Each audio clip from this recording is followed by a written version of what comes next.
Hello again, I am Devon, and today I'm going to be in my studio just for a quick one because I decided to scrap the car vlog because it was shit, and there was a major debate that happened on Twitter today on my account regarding the iPhone. Now, for those of you who have been following me, I have been looking for a new phone. Now, for me, my decision lies with the Samsung Galaxy S3, the HTC One X, and I thought about maybe the Nokia Lumia 900. And I didn't mention the iPhone, with a lot of people then asking me, why aren't you considering the iPhone? And for me, in my personal capacity and opinion, I don't like the iPhone. I think it's a crap phone. I think it's a waste of money. And personally, there are better options out there. What I'm going to do now is explain why I think that. Me. Nobody else. Me. My opinion. It's not really based on any hard facts, but just the stuff that I've researched and thought was relevant to myself and my situation. So, let's get into it and I will tell you exactly what I think. Okay, so before we get started, let me just clear up one thing. I don't hate Apple. I think there are a couple of their products that are really good. And I don't think that the iPhone is a bad phone. And I don't think that if you have one, you're going to hate it. And my job here is not to tell you that it's a crap phone. I'm just trying to tell you I don't like it. Okay? I already own an iPad and I did own an iPod. I've never owned an iPhone, although my entire family owns an iPhone. Except for my sister. Bless her soul. Anyways. Like I was saying, the reason why I don't like the iPhone, the primary reason, and it's my biggest debate when I get into these debates with my father, because he's desperate to get me to an iPhone level. I say to him, my biggest problem is that the iPhone has failed to innovate. And I will concede, first off, that the iPhone was one of the revolutionary phones that came into the industry and changed cell phone technology for the better. But since its first version of the iPhone, I don't think it's actually innovated in any sort of way. It's the same phone. The only difference is now you have a better processor power, you have a better camera on there, but there's nothing else. It's still the same touch technology, it's still riding on its applications. There's nothing new and exciting about the phones, and a lot of technology has gone that way today. And everybody else, yes, everybody else is playing catch up. Wada. Everybody wants to be like an iPhone. Yes, but they're also differentiating from the iPhone. They're trying new things. They're being experiential. They're trying to see what else the market is looking for. Whereas iPhone is sitting in this niche and doesn't want to, is too afraid to go out and try something new. When this is the perfect time for the iPhone to do something like that because it has such a captured market. Now, that's my biggest gripe. But let me go on to a couple of things that I also don't like about the iPhone, which I think you should know about. Again, my opinion. One of the things that I've learned, obviously being in marketing and everything like that, we learn about brand power. Now, when you learn about brands, the biggest thing about branding is perceived value. Now, I'm not going to go through a whole big spiel on branding and how it all works, wada. I just want to explain perceived value of an item. We'll take Apple because it is one of the biggest brands. Now, a brand is not the phone, it's Apple, the manufacturer who makes the iPhone, okay?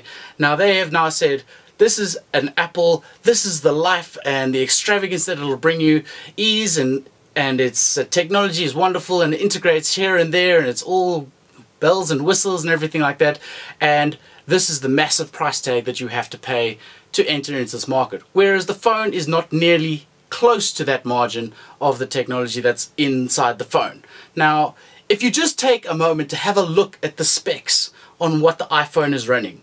Take the iPhone 4S, for example. The fastest of the iPhones at the moment. It's only running a dual-core processor next to the Galaxy S or the HTC, which are running quad-core. Okay, so, and then we go look at the RAM. The RAM on the iPhone is 512 megabytes of RAM, next to the Galaxy and the HTC, which is running 1 gig.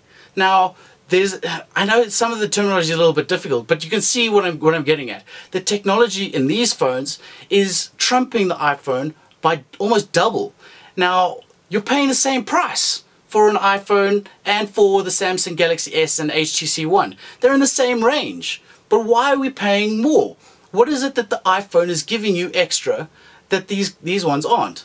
And that's where the brand perception comes in. So people think they're getting a better deal by buying an iPhone 4 because they want to be part of that community that says, I'm an iPhone 4 user.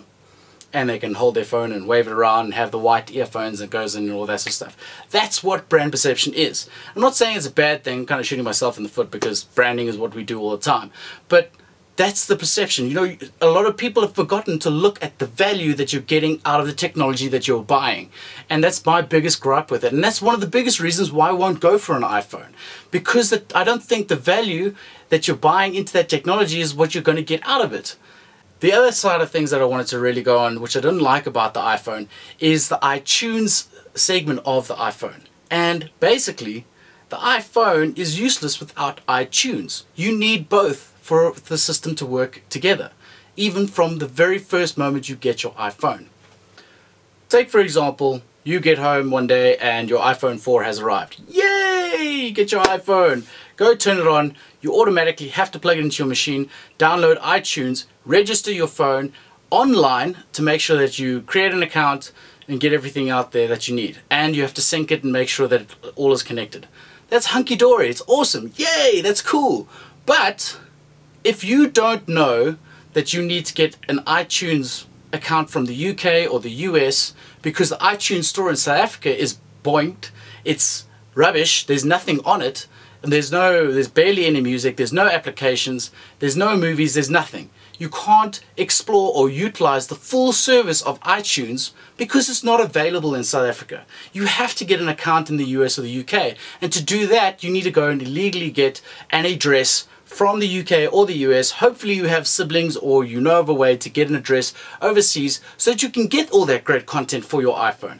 Otherwise, if you don't know how to do that, you're stuck with an iPhone that doesn't have any access to all the cool facilities that iTunes has. And iTunes does have a lot of cool stuff.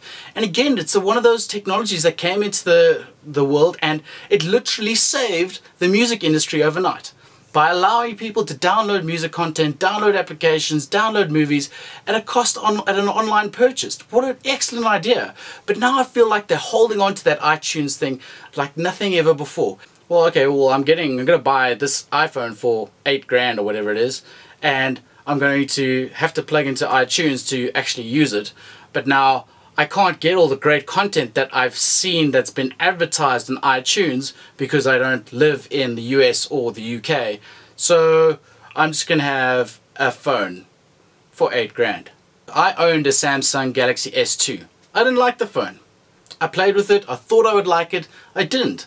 I'm not afraid to admit it. I thought it was going to be an awesome phone. I did a bit of research and I tried it out with a couple of friends, and you know, I went for it. But at the end of the day, it was the actual phone itself I didn't like. It was too fat and flimsy to me. It just felt light and I didn't like it. But the technology that Android are bringing to the whole forefront is incredible. Linking with your Google account is amazing. You can just link with your Google account. You literally on your phone sign into Google and it downloads all your settings and everything on the phone while you're there. I didn't have to do anything else. That was cool. And it's like, that's a free to use service as well. And so many people have Google accounts, it's crazy. Yes, if you don't have a Google account, you're going to have to go create one. But you don't have to download anything to go and do so. And I don't know, personally I'm a Google fanatic anyway. Much like some people are iPhone fanatics. We all have our vices. But there's that difference in technology and how it's being evolved. And I feel like Google is doing the right thing with their Android operating system. They're really putting a lot of effort behind that. And I can see that they are going to overtake iOS very soon. They are doing so many good things with it. And their whole application database is boosting up at a rapid rate. And what's nice about that is I didn't have to really fake where I lived or have a region. It's all available on the store. I just go to Google Store and see an app that's cool and I go, that's what I want. Throw it over here. It's pretty cool. Okay, and then I think I got 2 more things to go. Okay, now let's just look about the case of the iPhone. The whole structure and how it's made and everything like that. Now personally, I actually like the iPhone size. I really do. I think it's a really nice, it's a decent size screen. You don't really need anything bigger. I do think that the Samsung screens have gone just a little bit too big, and that's their own problem. and it doesn't look like they're getting any smaller, which is a bit of a gripe for me at the moment. My biggest problem though is that the iPhone is so fragile. It's a fragile phone compared to the Galaxy S and even the Nokia. They have got these new screens which are scratch resistant. I think they're the AMOLED. Can't say it properly. Can never say it. I could read it, but I can't say it. But now there was a test done where the guy drops both an iPhone and a Samsung Galaxy. I think it was an S2. Both of them hit the floor, and which one's going to crack? Obviously the iPhone. Samsung bounced around a little bit. It was okay. But that's what you want in a phone. You want something that's going to be a little bit reliable. You know, everybody drops their phone. I drop my phone on a regular basis. In fact, my BlackBerry, thank God it comes in a flippin' pouch, because if I didn't have a pouch, my phone would be history a long time ago. So it's another cost that you don't really want, and everybody drops their phone. Yes, I know you can get a big shield thing and a cover and everything like that, but come on. It's going to happen, whether you got that or not. I've seen it happen tons of times. But, you know, for me, the Samsung, and I think the HTC One of the same sort of material. I know the Nokia is really sturdy as well. They don't crack that easy. There's a little bit more sturdy, you know, a little bit more rugged, because accidents happen all the time, and you don't want to have to pay for those accidents all the time. You've already paid a cuckload to get this phone. Okay, and the last thing I wanted to go on, and I've said it briefly and everything else like this, I just feel like iPhone has sold everybody on this wonderful trip that iPhone is the phone of all phones. And I actually laughed at their last marketing video that they did. They did a marketing video for the iPhone 4, the iPhone 3 and the iPhone 4S now. And they're identical. Like I said, all they speak about is one new feature update of the phone that's new and never before seen. And then they talk about the rest of the things like, oh no, we upgraded the processor, and we put a better camera in it, and we put more RAM into the thing, and it's a little bit thicker. And I know the whole, oh yeah, but we've got Siri. Yay, we got Siri. Have you tried talking to Siri? All the time it's like, let me Google that for you. Ha, I said Google for iPhone. That's funny. It probably doesn't do that. But that's what it is. Most of the time it's, let's do a web search for that. I'm like, why? You're supposed to know this stuff already. You're supposed to give me all this information. You're supposed to make my appointments and be my personal assistant. But it doesn't work. And it's just one of those things, it's a sales pitch that people are selling to you all the time. And what people have to do today now is they have to look and they have to do their research. Just go on the internet. There are comparison websites out there that you can go and look and see a list of features, a list of hardware and what the operating system is. Go and look at what the Android system is offering. Go look at their marketplace. Go look at the Windows Live marketplace. Have a look at all this sort of stuff. I think people are jumping too quickly to say, oh, I want an iPhone. But why do you want an iPhone? What is it about the iPhone that makes you want to get one? What are you not going to get out of a Samsung? Or what are you not going to get out of a Nokia? Those are the decisions that you have to make, and that's the decisions I'm trying to decide on now. I've had a look at the iPhone. I've got an iPod. I got the iPod Touch, which gives me exactly the same thing as what the iPhone gives me, just I'm not able to make calls. Although if I load Skype on my iPod, I could make calls. But you see what I'm getting at? It's just, I don't want to tell people that, no, don't get an iPhone, it's a shit phone and everything like that. That's your decision. I'm not going to use your phone. I'm going to use my phone.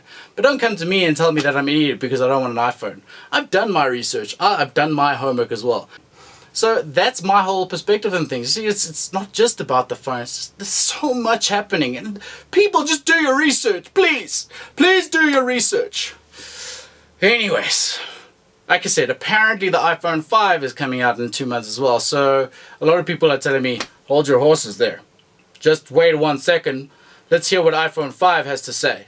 Now I'm waiting. I am waiting. I'm waiting to have my mind blown. But until that day, I'm not really holding my breath, to be completely honest. So they really have to come out and show me something amazing. Anyways, thank you very much. I know you're going to have a comment or you're going to have a flame for me, so please post it in the comments below. Like or dislike what I had to say, I don't really care. This is my vlog, it's my opinion.